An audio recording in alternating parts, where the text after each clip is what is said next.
I'm going to kick us off to welcome you all here and to let you know that during the panel discussion, we'll have a chance for you to ask questions. So first there will be I'll give a presentation of some of the work we've been doing, and then we'll move on to a panel discussion. If you've got any questions, please put them in the chat.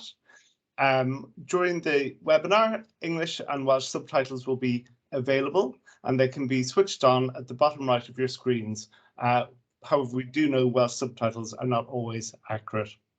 If you have any difficulties with technology, please let us know in the chat. I know some of you have noticed we've had no sound up till just recently, but hopefully you can hear me now. So hopefully we will manage to get Ceri to join us soon, but while he's coming, I'm just going to kick off by giving you a summary of the work of the Fair Work panel, what the panel found, and what this means. So my name is Dr. Kieran Humphreys. I'm a consultant in public health with the Wider Determinants of Health unit in Public Health Wales. And I'm going to start off really by just saying why this was an important topic for us.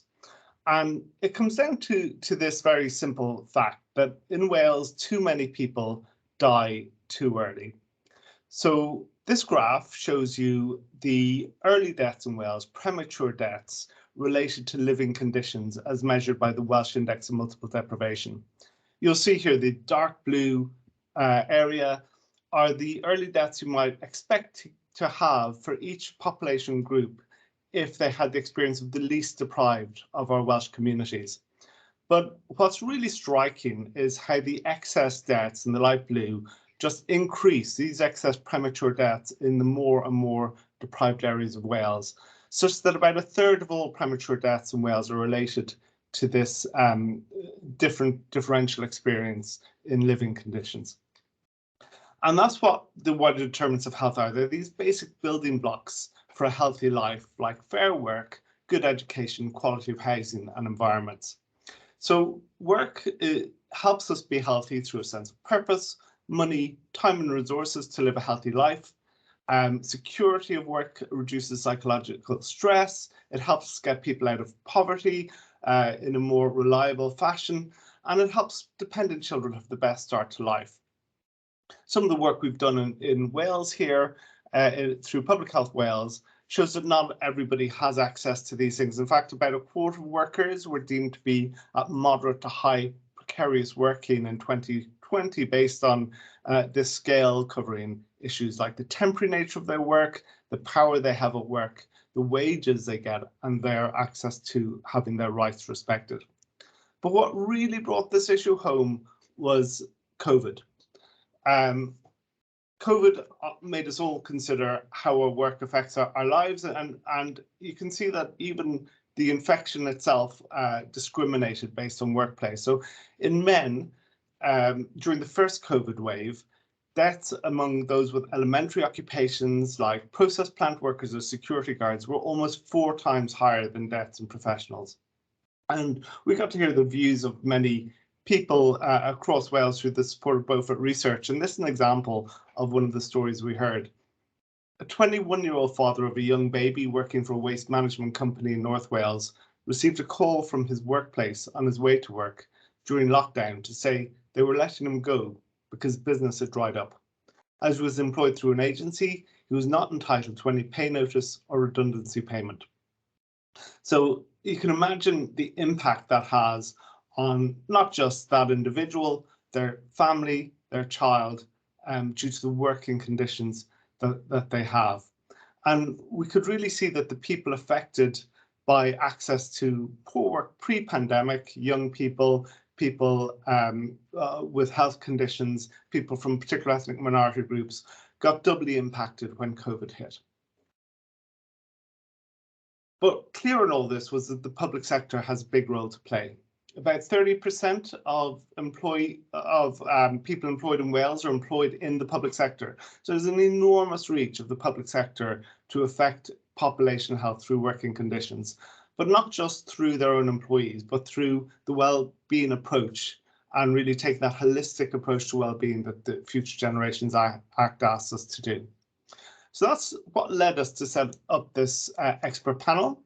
And the purpose of the panel was to advise on recommendations for local and regional agencies and partnerships in order to improve participation in fair work in a way that supports health, well-being and equity. And that participation is really important because it's not just about who's in work, but about who gets fair access to work. The approach we took was to present evidence throughout the process, but to start by identifying themes, formulating those into opportunities and recommendations. We shared findings back in October with Welsh Government to inform their update of the employability plan, and then we produced some products for local and regional agencies. We're going to go through an engagement phase and review and learning throughout. One of the first things the panel did, though, was to confirm that we were going to use a definition of fair work from the Fair Work Commission in 2019. And this is a definition here. Fair work is where workers are fairly rewarded, heard and represented, secure and able to progress in a healthy, inclusive environment where rights are respected. It's got 6 characteristics that you can see, and promotion of equality and inclusion is integral to all 6. But what was particularly important for us was that each of these characteristics has strong relationships with health, which are spelt out in the guide, which you'll get a link to in the chat. So, for example, we know that collective representation is very important for working conditions and for ensuring working conditions are maintained, but also at an individual level, there's been plenty of evidence about the impact of job control on mental well-being and indeed on physical health, including cardiovascular disease 10 years after the employment measures are taken. Similarly, reward, effort and balance is one of the key features that affects future physical and mental health related to employment conditions.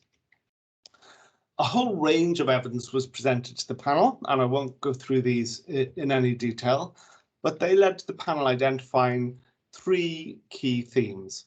One is the importance of a fair work economy or region, recognising the inequalities between different regions, some of the changes happening with European structural funds, and recognising that the future will be different. Another is influencing employers, where leadership and management becomes really important. The employee dynamic with unions and management is also key, and where particular groups like carers have an important position within that. The third was equitable access to fair work, and this is about supporting those people, irrespective of their background, to overcome the barriers to get good access to fair work. So looking at transitions for young people, skills and training, and opportunities to retrain. And in this context, seeing the public sector as key employers and anchor institutions.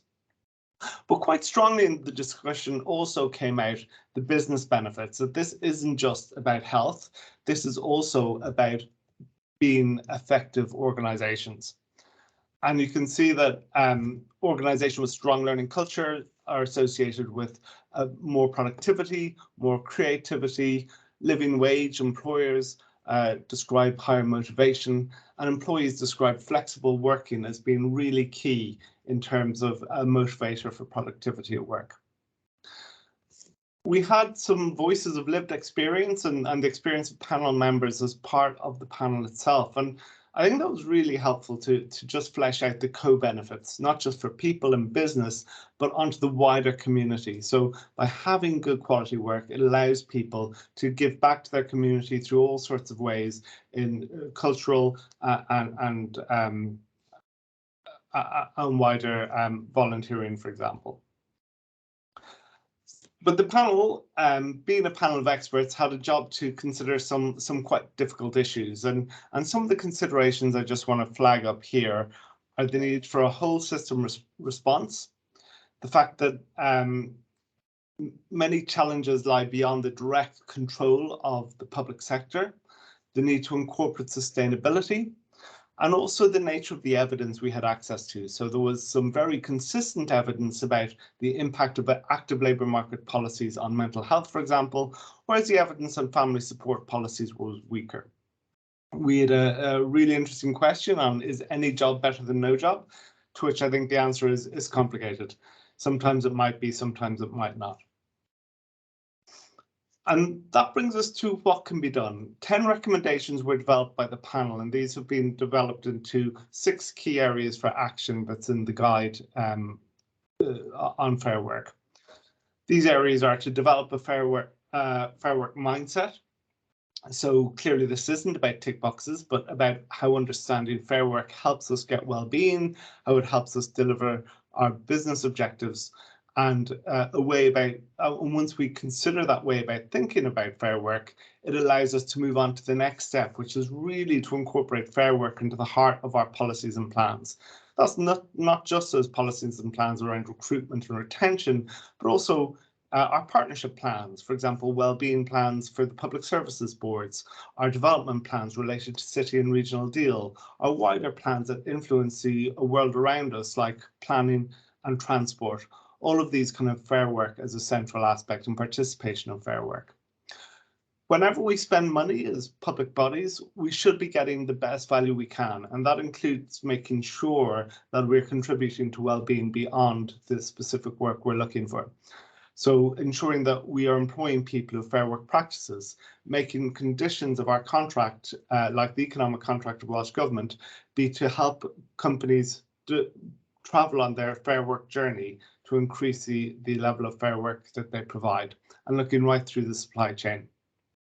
The fourth area is becoming a driver of fair work, and that's really about how public bodies can be an exemplar of fair work, share their experience, but also work with businesses in their region to drive a fair work approach.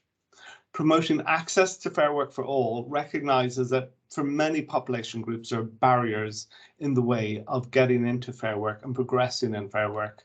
So to overcome those, skills development, access and opportunity pathways can all help increase equity through access to fair work.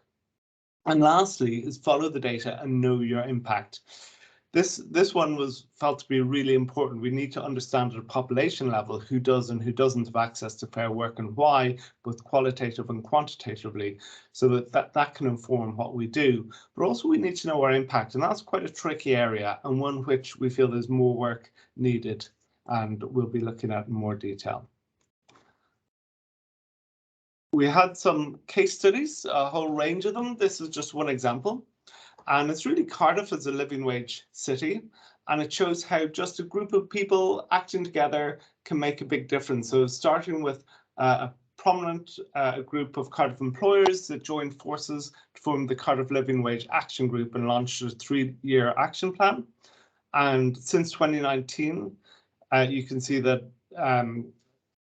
the Cardiff University has estimated that an additional 36 million has been paid to workers in Cardiff as a result of the living wage accreditation by Cardiff-based employers, and that Cardiff-based accredited living wage employers are now people employed by them are now at 48,000. So a really nice example of working across the system to make a difference. And we've many other examples from across the UK in our case studies.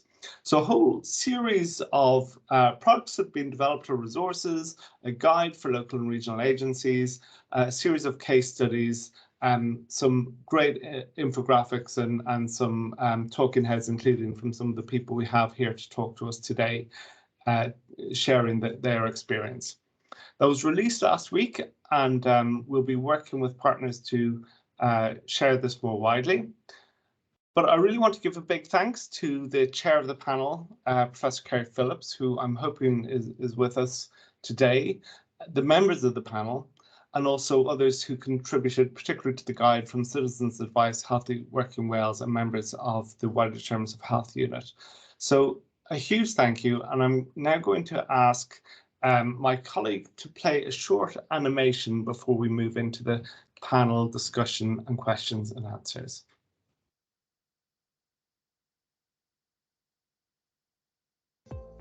We want a Wales where everyone can live a healthy, fulfilled life. However, people in our most disadvantaged areas live shorter lives compared to people from our least disadvantaged areas. Typically 9 years less for men and 7.5 years less for women. Is this the Wales we want for future generations? Along with access to good education, quality housing, and healthy environments, work can be a major building block to a long, healthy and meaningful life. But it's not just any type of work that is important to our physical and mental well-being. It's about fair work. Fair work is when we have job security, so we can pay the rent or mortgage, which reduces worry and chronic stress. Are paid a fair wage, so we can afford the things we all need, like heating and healthy food. Have a voice in our organisation, and our legal rights are upheld, so we feel valued and protected. Helping our mental health. It's also about having the opportunity to learn and progress, so we can be more fulfilled, which has a positive effect on our psychological well-being.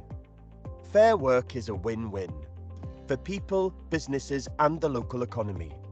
Not only does it improve the health and well-being of individuals, their family and the local community, but when combined with greener ways of working, it can also contribute to increasing productivity and environmentally sustainable prosperity. Working together, regional and local agencies can play a key role in increasing participation in fair work. You can embed fair work in what you do, including your recruitment, procurement and investment policies and plans. Ensure that public monies go to fair work employers.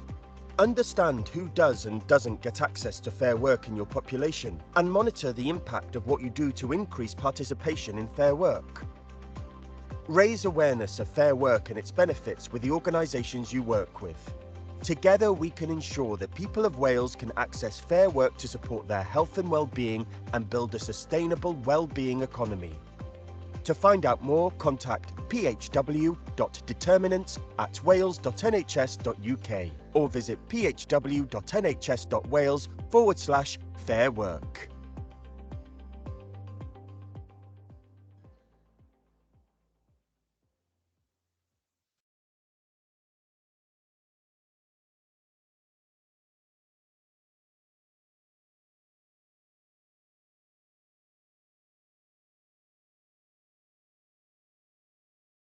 Thank you, Kieran. I do apologise. My IT system completely and utterly crashed. My name's Ceri Phillips. I'm the chair of the expert panel, and it's my pleasure now to introduce to you the participants in our discussion and question and answer time today. Professor Alan Felstead, Sue Husband, Mary-Ann McKibben, Rhianydd Williams and Amanda Shriwise. I'll give you a brief synopsis of these experts. It is a privilege to be on the panel with these colleagues and others. I daunted at the prospect of trying to do the work when I was first asked, but these guys made it so very rewarding, and I want to personally thank them before they contribute today. Alan is research professor at School of Social Sciences in Cardiff University. He has a long-standing interest in many aspects of employment, including fair work, skills, training and home working. He's produced over 250 publications on these issues, including a book on remote working, which was published earlier this year. Based on his research, Alan has given oral and written evidence to the Department of Work and Pension Select Committee, the House of Lords COVID-19 Committee and the Scottish and Welsh Parliaments. In 2018-19, he sat on the Welsh Government's Fair Work Commission and was then seconded to Welsh Government on a part-time basis in 2019 and 2020. Welcome, Alan. Diolch yn fawr. Sue Husband is the Director of Business in the Community with a mission to put responsible business at the heart of every business in Wales. Sue was previously a civil servant in the Department of Education, overseeing the National Apprenticeship Service and the National Career Service. In her earlier career, Sue worked for McDonald's UK and held many roles, I'm sure, including leading McDonald's education apprenticeship programmes. Sue now supports business in Wales to be responsible employers, including creating meaningful and inclusive employment and reimaging ways of working that transform mental health and well-being at work. Sue was awarded an OBE for services to education and skills in the Queen's New Year's Honours in 2021. Mary-Ann McKibben joined Public Health Wales in 2018 as a consultant in public health, leading the organisation's healthy settings work, including health at work, educational settings and NHS settings. This includes overseeing Healthy Working Wales programme, which works directly with employers, supporting them to create healthy and safe working environments and practices, which promote all aspects of health and well-being, including the domain of fair work.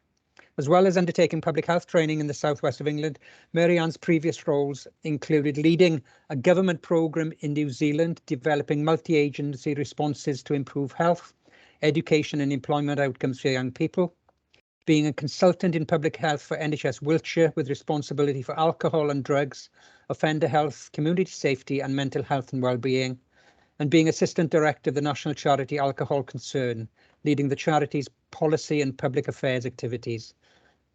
Mary Ann is a Fellow of the Faculty of Public Health and was the 2018 co-recipient of the New Zealand Public Health Association Public Health Champion Award.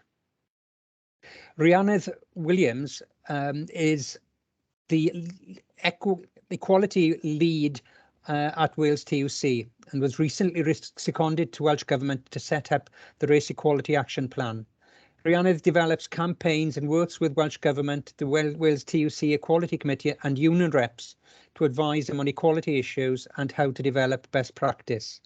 Prior to working at the Wales TUC, Rhianydd worked in research and policy roles for members of the Senedd, Stonewall Cymru and the Department of Business, Innovation and Skills. She has also sat on the board of Women Adding Value to the Economy and the Wales Social Partners Unit. Amanda Shriwise is currently a policy consultant at the World Health Organization European Office for Investment for Health and Development in Venice. She's also a research fellow in political economy at the University of Bremen in Germany, an international visiting professor in the Department of Sociology at the University of Kansas in the USA. Her work in research and policy practice is focused on understanding changes in the political economy of health and social protection from a transnational perspective. So these are the members of the expert panel. I'm going to kick off with a question, but if anyone on the seminar wishes to ask a question, please feel free to use the chat bar and we'll try and pick up the questions as they emerge and answer them to the best of our ability. So Alan, I'm going to start with you. What actually is fair work and why does it matter? Well, thank you and good afternoon, everybody. Prynawn da.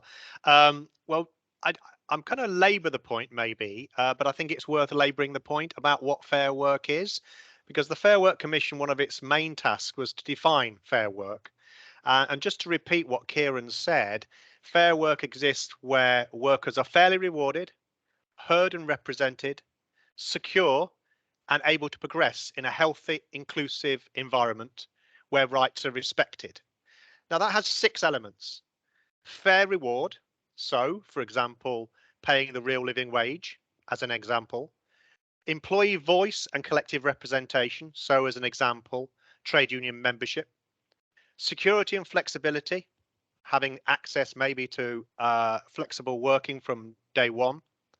Opportunity for access, growth and progression in the organisation, a safe, healthy and inclusive working environment, and legal rights respected and given substantive effect. I've repeated the definition because I think it's important, and the reason it's important is when the Fair Work Commission started its work, it looked at what Welsh Government meant by fair work. And there was a plethora of meanings, and in sometimes there were no meanings at all. A good example here is the Economic Action Plan, which has been discussed already on this webinar in 2017, where fair work was mentioned 23 times, no less, yet there was no definition. And then about the same time, there was the Code of Practice on Ethical Employment in Supply Chains, which identified 7 features of fair work. So there was a lack of clarity about what Welsh Government was trying to promote. And of course, if we look at the Wellbeing and Future Generations Act, another term was used, namely decent work. The Taylor Report across the UK used another phrase, namely good work. So the first thing is it's very important to be clear about what Welsh Government means by fair work. And it's the definition I gave. And I think it's worth making that point. I will duck on the second question, Ceri, just for the space of time, because a lot of it was covered by Kieran's presentation, but I'll come back to it if needs be later. Thank you, Alan. Thanks very much. Sue, have you seen Fair Work in action? What's it actually look like? Yeah, absolutely. And I think the first thing I'd say is agreeing with everything that Kieran and Alan have shared. But of course, work can and it should be a force for good, not just for the individuals, but for organisations as well. So I'd want to just sort of stress that to start with. And I think sadly, the evidence, including the CIPD's latest Good Work Index, shows that overall job quality in Wales and across the UK has been surprisingly unaffected, but it actually continues to fall short in a number of these key areas. So, we know that there's a huge amount of work to do. The other thing I'd say is I think Fair Work is where employees feel valued and appreciated for the work that they do, as well as being paid fairly and all those other elements, and that it's got some meaning and some purpose. And I have seen it in action. I'm really fortunate. I work with a lot of responsible businesses across the UK, but especially here in Wales. And I think it's about putting people first. And I'd also stress that's quite a sensible strategy for businesses and organisations now, who want to thrive post-pandemic. Some of the examples, I'll use just a few, but closer to home, we've got the Rhondda Housing Association, and that places well-being of its colleagues front and centre of everything it does. It treats them equally and ensures sort of maximum flexibility and balance in their work and home life. And during COVID, it moved to a new flexible working offer, and it discussed with staff what they wanted. They came up with a solution, and they've now moved to a 9-day fortnight and no core hours of work. And it's also introduced a number of other improvements to enhance well-being, such as increased healthcare. And it's shown significant results of an already well-engaged workforce. They're seeing higher levels of staff engagement in excess of 90% over the last sort of year and a half. And that's been at a consistently high level, and staff turnover and sickness has been very low. And I've got other, examples similarly, but it's just where businesses are embracing what their employees are telling them they need more of and how they need to work differently, listening to employees and acting. And I think that's really important to build on all of the basics that we know are all those elements of Fair Work. Thanks, Sue. Amanda, what about an international perspective on this? Fair Work in action, not perhaps just in Wales. Could you give us some insight from the WHO, please? Sure. Thank you so much, Ceri, and it's a pleasure to be with all of you today. I really just want to share first and foremost that being able to be an observer of this expert panel in the process was really insightful for me. And so we've learned a lot from Wales, and we look forward to sharing that with other member states that we work with. So thank you to all of you for being such great leaders on this. And we're really grateful for following the journey. There are many different ways to make this shift toward fair work, and we see a lot of different practices across the region.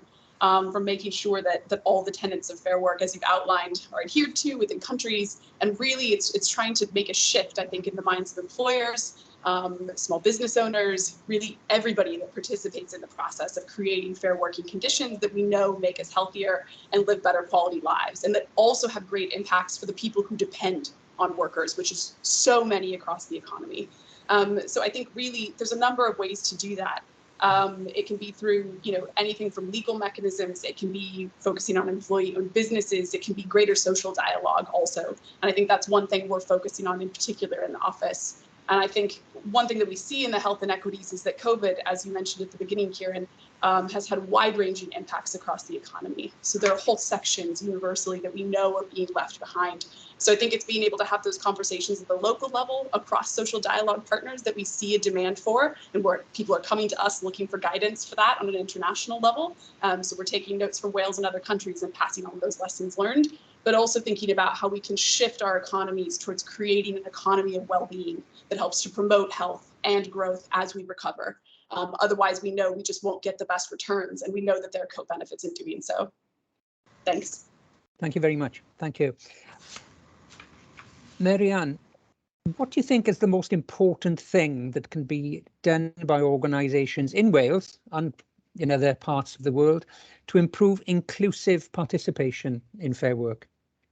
Well, I'm going to sort of wheedle out of that one a little bit, because I don't think there is one thing that employers can do on this. I think becoming a Fair Work employer it's not a tick box exercise, it's a continuous journey.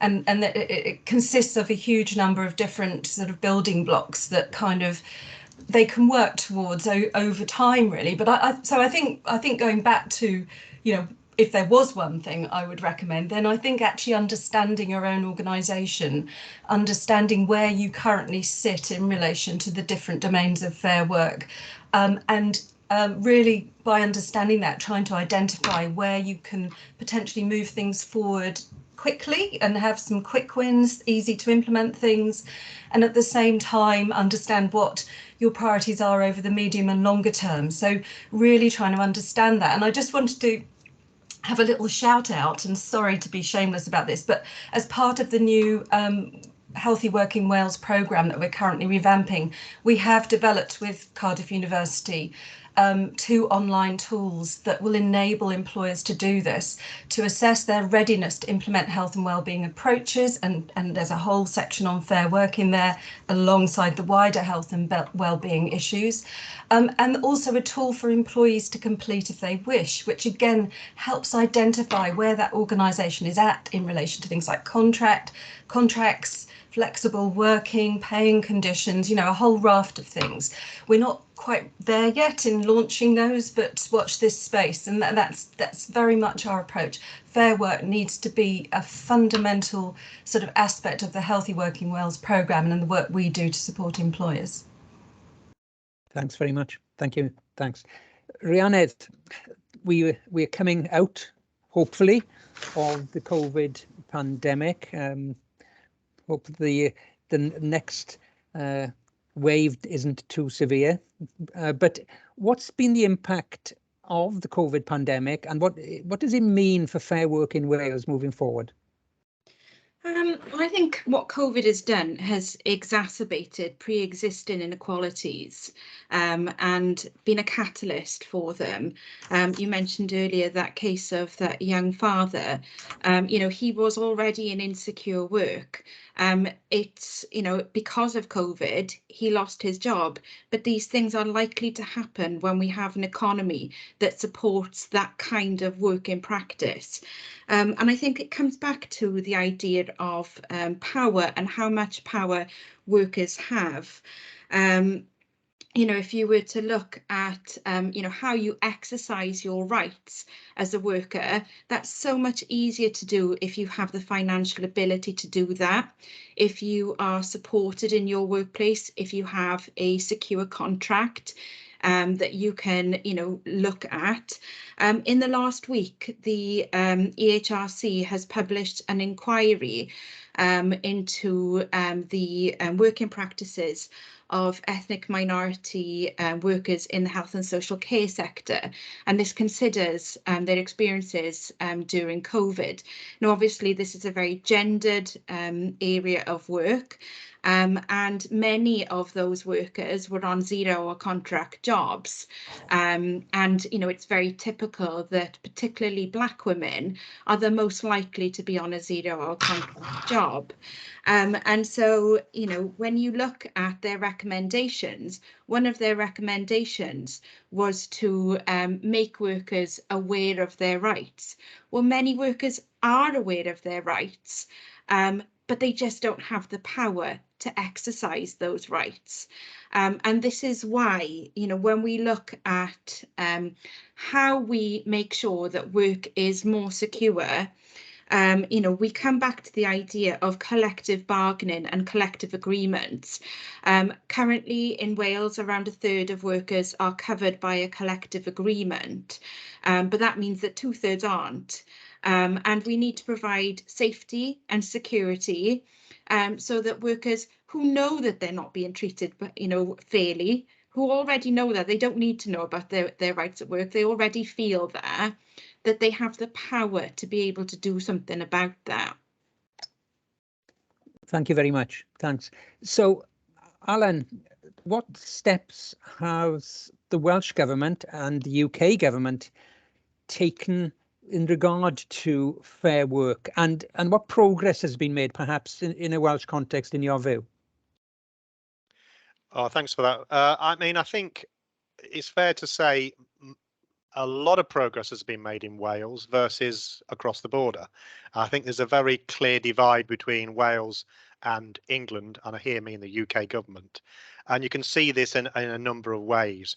The first way is the Fair Work Commission's report. 48 recommendations were made, quite a lot of recommendations, I must admit, but all of them have been accepted by Welsh Government, and they've been widely accepted by the business community and trade unions. So that's a big win. And as a result of that, Welsh Government has taken major steps along the lines suggested by the Fair Work Commission report, notably setting up a directorate responsible for social partnership and fair work.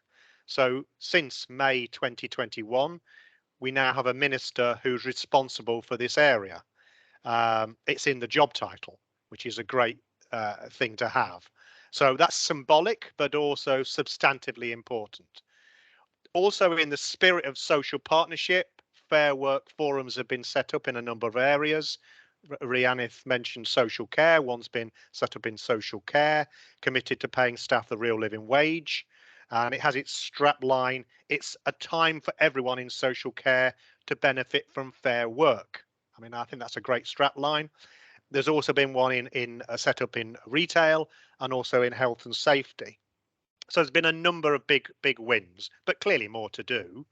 The major step forward in Wales, of course, has been legislation. And now there's a bill before the Senedd, the Social Partnership and Public Procurement Bill.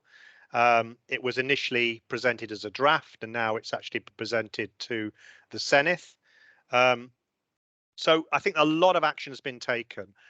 My only concern, and I'm going to say this, and I know there's people from Welsh Government here, is if you compare the draft bill in February 2021 with the bill that's now before the Senedd, there's been a significant change, in my opinion, detrimental change. Namely, fair work and the aspects of fair work is largely absent. I'm going to use that word. There was a placeholder for the definition of fair work in the bill. It's no longer there. So there's no longer in the bill a definition for fair work. Also, there was a responsibility on ministers to have a duty on fair work. That's now gone. And also there was a duty on the Welsh Government to report on progress towards making Wales a fair work nation. Now, that might well be to do with issues of legality and whether Welsh Government has competence in that area. And that brings me to my final point really here, is that I feel in Wales we certainly have the will in this area. We just don't have the means. That's my frustration. And I think you can see that in the bill, the draft bill, and the bill that's before the Senedd, in the way it's been changed and the aspects that we've lost. And the one aspect particularly we've lost is on fair work and putting it within a bill.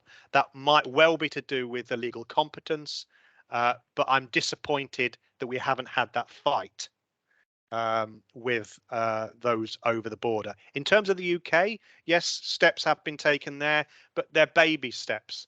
And the steps they've taken don't seem to go anywhere. So I think in the UK, England, effectively, I suppose, there is clearly all the means, but I'm not sure they have the will. And that's my contrast between Wales and the UK. Thanks, Alan. And there's a question in the chat bar and some comments, but Sarah Swaysland has said, from a health and safety perspective, has there been any engagement with partners in health and safety executives stroke local government who are tasked with enforcement roles in businesses across Wales? The answer has come back in the chat, Sarah. So yes, this has happened throughout the last 2 years. That's come in from Stephen in Welsh Government. But I'm not sure if any of our panel want to comment on that.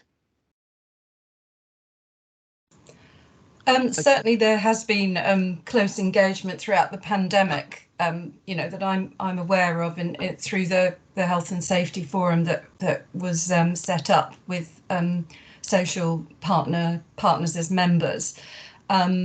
I don't, I can't comment on specifically. I was an observer on that group, so I can't really comment on, the progress it made or kind of whether it has a future.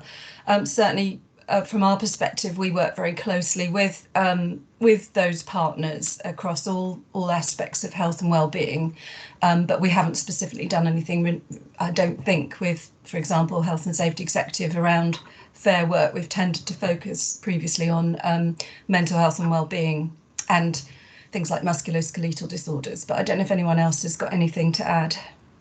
I think, Marianne, I'd just add about we encourage businesses to kind of achieve parity between the management of the physical health and safety and mental health and safety, and getting a really sort of open and accountable culture, because there's one stat that 41% of employees have experienced mental health symptoms caused or worsened by work.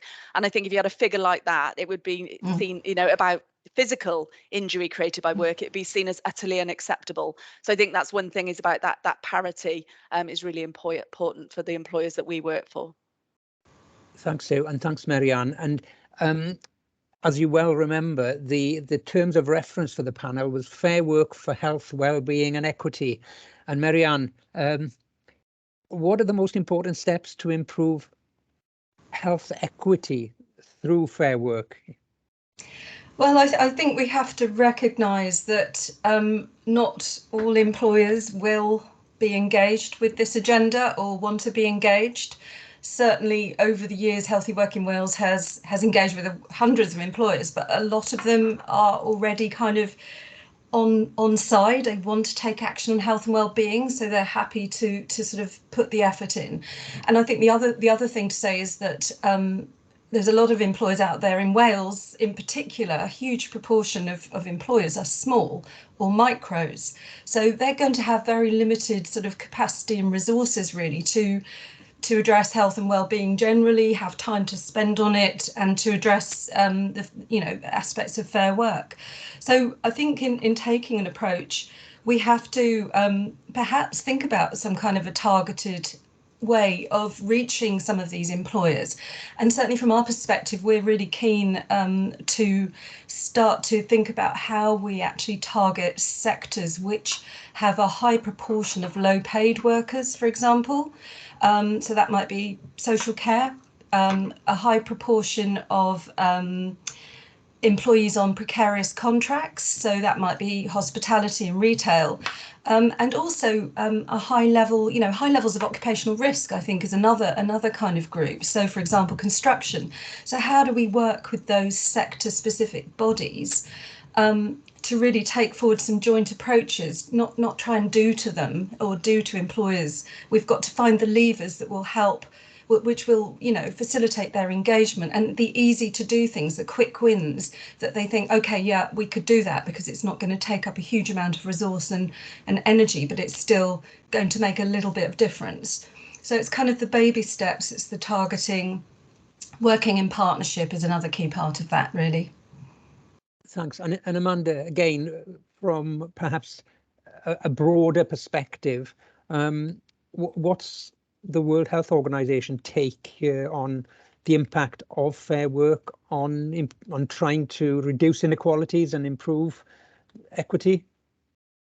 Absolutely. Thanks, Ceri. I think one thing that we've been paying a lot of attention to, and that I know the expert panel engaged with, which I was really happy to see, was the number of young people that we have who are on low incomes or very insecure contracts, and also the number of young people who are not in employment, education, or training, and trying to build bridges for them so that we build an inclusive economy. And so Fair Work is about, people that are contributing but maybe not being paid, or maybe are in work but are in poverty, or there's all these intersections between people who are also not part of the labor market, and how we make sure that they're included and included fairly, as I think the expert panel rightly has stressed. So I think we've been paying a lot of attention to the kind of intergenerational effects of the COVID crisis. And again, young people have really been at the center of that. And I noticed on the website that you put together about this work, there's a video from Ethan Thomas, who was with us and shared his experience with the Kickstarter scheme, which I thought was very powerful. And it really demonstrated, I think, for me, two things.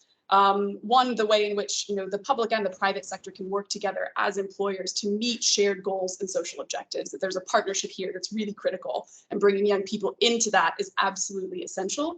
And I think what was powerful about Ethan's experience is that on the one hand, it of course provided him an opportunity to be part of that economy, to bring his skills into the workplace, to be part of sort of productivity, but he also talked about how it enabled him and empowered him to take part in community activities and cultural activities and these broader things that make societies more cohesive and more hopeful and help to build trust. And these things are also really important messages that we're seeing across the region.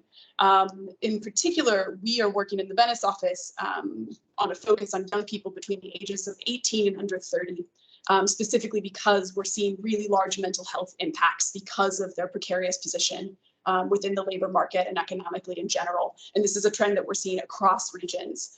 So I think schemes like the Kickstart scheme that help to improve the position of young people and get them connected to the labor market are really critical. And they provide gains for the health sector, again, in terms of better mental health outcomes, oftentimes depending on the quality of work, as the panel rightly mentions, but also it has other co-benefits for society. So lots of prosperity seen there. And again, the social cohesion and trust bit is really critical for young people. Thanks. Thanks, Amanda. And there are some questions in the chat bar, which I'm not going to ignore, but I just want to ask Sue one question, which I think it's important in putting fair work and addressing fair work issues, but also linking it to the big issue around climate change. We've heard of the issues around young people and their drive to try and get some movement on climate change. So what's your take on that, please?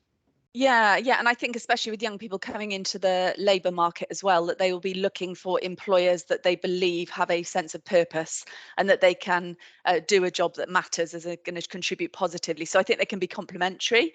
I think there's the really simple things employers can do about encouraging their employees to walk to work, to cycle to work. That's a really simple thing, but actually engage them in the climate emergency, ask their staff to help contribute to ideas about how they can tackle that as a business. But one thing that I think is really interesting at the moment is around nature-based solutions. And they can positively impact employees as well as having a positive impact on the environment. And we know that of adults, 26% have at some stage in their life been diagnosed with mental illness. We know that exposure to nature through nature-based solutions can result in reduced staff sick leave, reduced turnover, and increased productivity. And we've done a sort of study with 11 other partners in Manchester called Ignition that I can share some links later, but it's looked at incorporating nature into the workplace and obviously the on benefits to the environment. But they've seen a 15% increase in worker productivity when office spaces are enhanced with plants, 12% increase in reaction time in the presence of plants, and a 23% decrease in sick leave taken by employees with a view of nature, which is just incredible. And there's other stats that show that for businesses, trying to convince businesses that this is not just good for their employees, but it's good for them too. There was a fascinating stat about putting trees outside restaurants led to a between 20 and 40% increase in customers. So, businesses need to be thinking about their long-term sustainability, attracting employees to their businesses in a ever increasingly difficult job market. But this is good for the business, good for employees, and most importantly, good for the planet too. So I think jobs can be good for people, should be good for people, and should be good for the planet too. Excellent, thank you very much. And just to reinforce, colleagues and the audience, those questions which we haven't been able to address, they will be picked up by colleagues outside of this seminar, and the responses to those questions will be put on the Public Health Network Cymru website. Can I thank the audience for engaging with us today, but in particular, can I thank the panel participants, Amanda, Sue, Rhianydd, Alan and Marianne. Very much appreciated for your insights, your responses. Again, I give my apologies for my IT, not just problems, it was a fundamental disaster, which fortunately some colleagues found a laptop which I didn't need to have to access through various systems. But I also want to pay tribute here to Kieran and colleagues in Public Health Wales for taking this agenda forward. I remember having the initial conversations with Kieran and saying that perhaps their mental health would be problematic as a result of embarking on this agenda in terms of stresses and strains, but they stuck with it. They've more than held my hand throughout the process, and I think that the products as a result of our endeavours bear testimony to their work in particular. So diolch yn fawr iawn to colleagues in Public Health Wales, Kieran and colleagues. Thank you to the panel participants today, and thank you to the other members of the panel who made this adventure so exciting, so engaging, so inspiring. To the audience, you will be sent a link to a short evaluation. Please forgive me, I'm getting my apologies in first that the chair couldn't get in to the meeting. But if you could fill in the evaluation, that would be very much appreciated. And if you have any thoughts on future webinar topics, please let the team know at Public Health Network Cymru. Diolch yn fawr iawn indeed. Thank you very much indeed. Hwyl fawr.